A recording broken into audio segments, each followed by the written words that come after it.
Riyadh, for this review. My question now, um, what are the conditions that we need to review the MRD if we know the patient already he is in high risk and he's for other than MRD positive? So do we need post-transplant to repeat the MRD if it is positive for another reason, either MLL, rearrangement, any other risk, cytogenetic risk factors? We don't have really evidence to support or to guide us for MRD positivity post-transplant, and which the minimum criteria for patient who will go for transplant who's high risk. I mean, does he need to be having blasts, keep your target, and give him flag IDA or another to get rid of these blasts, till he can get as soon as possible multipling transplant? So if the second question, what's better? Of course, the more minimal residual disease you get, the better the outcome. Okay, so the deeper the disease response, the better the outcome. Of course, if you have blast and you can clear the blast, the outcome will be better. And Blina is approved, FDA approved to use in this indication. If you have persistent disease, try to minimize it as much as possible. It's very well known if you go to transplant with MRD negative, the outcomes are much better than MRD positive. As far as the first question, I don't know if I understood well, but basically if you're asking how I choose MRD positive or risk factors to decide about a transplant, it seems that MRD positivity is the strongest factor to decide about transplant, as I showed you in the pediatric, in the GRAL trials, okay? So if you take all in all, there was no benefit for transplant, okay? But for people who had MRD positivity, and this, the all in all, included the MLL, the translocation 119, high white count, the CNS positivity. Okay, so all these conventional high-risk factors, okay, and transplanted people, no difference from non-transplanted. However, if you split by MRD positivity, you see clearly that MRD positive will benefit from transplant. So if I have a patient with high-risk factors, okay, and I'm treating them and they reach good MRD, okay, I would rely on the MRD to decide the transplant, rather than on their baseline high-risk factors.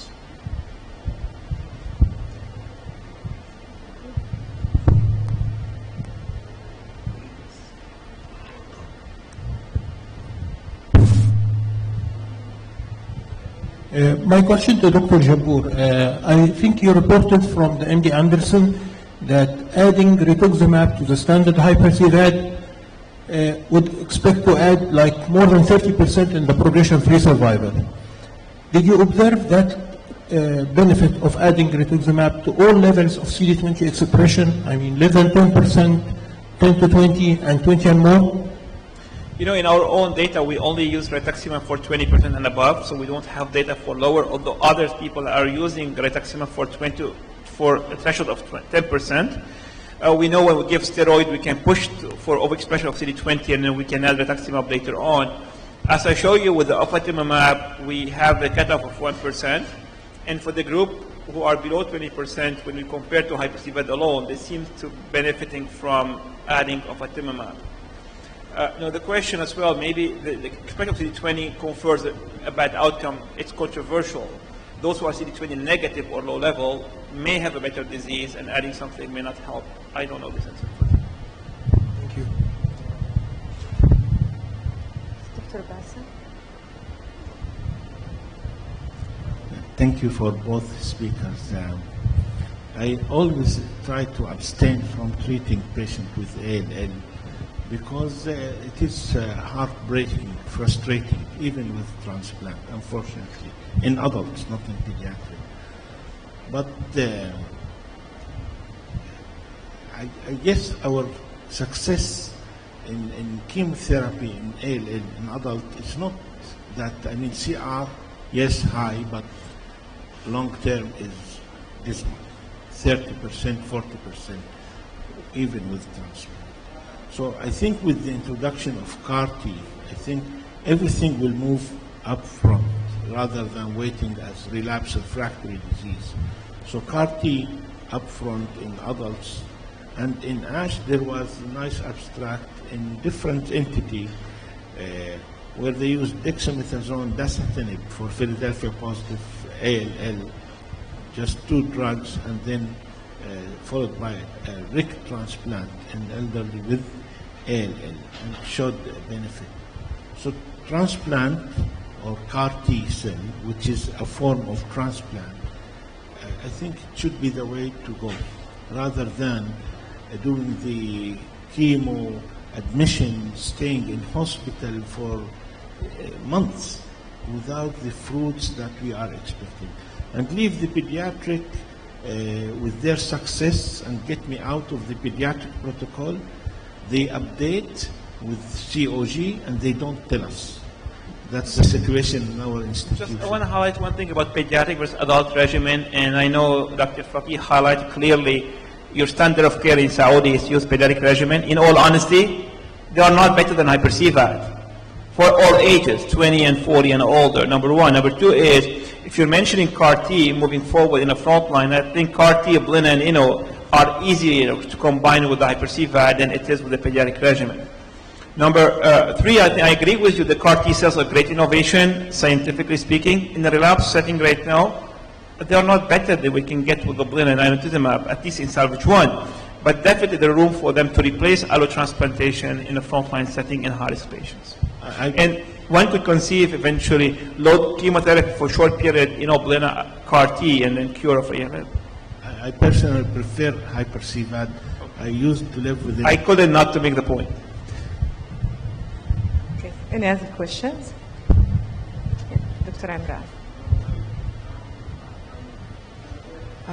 I have a few questions. Have you considered using obinutuzumab? If not, why? We have not used obinutuzumab yet in ALL. I know the European Dombrian teams are interested in exploring obinutuzumab in ALL, but we have not used it yet. The ponatinib studies, I presume that they are all remaining on ponatinib long term. Correct. So the question is for how long we give them on ponatinib. In a pediatric experience, they give them 2 years and they stop. And if you look at event-free survival, when they stop at 24 months, it drops significantly. You give them salvage, the survival curve is up again. Means you should not stop TKIs earlier. At MD Anderson, we use 5 years of TKIs, and in anecdotal cases, we stop TKIs, patients did relapse. So right now, we give it infinitely until we have different data or maturing data. So we don't stop TKIs. And lastly, are you aware of anybody looking at TKIs and smoking in CML? We talked to CML colleagues looking into that. There's no data yet available. I'm not aware of this data. They say no, yes, we don't know. We're looking into that.